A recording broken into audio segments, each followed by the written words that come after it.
Il testo dell'autonomia è pronto, è sul tavolo del Consiglio dei Ministri e sarà sicuramente uno dei temi del confronto di maggioranza che faremo con il Presidente Conte a fine mese.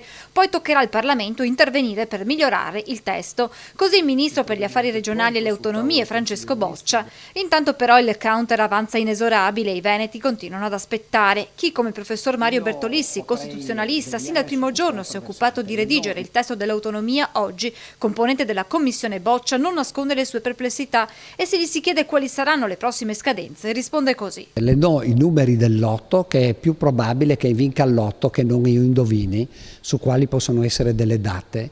Dunque la strada dell'autonomia sembra tutt'altro che in discesa. I lavori sono in corso, spiega il professor Bertolissi, ci sono note e appunti che si stanno formulando a margine della bozza della legge quadro. Starò attento, non tanto per vigilare su quello che viene fatto, quanto per esprimere il mio punto di vista e lasciare traccia negli atti della Commissione del pensiero che concorda oppure no, cercando anche di mettere in evidenza i retropensieri. È ormai di dominio pubblico, continua ancora il professore, che il fatto che qui ci sia stato il referendum sia assolutamente irrilevante. Il Parlamento non tiene conto nel modo più assoluto di quello che può manifestarsi all'interno della società e se lo fa apparentemente interessandosi.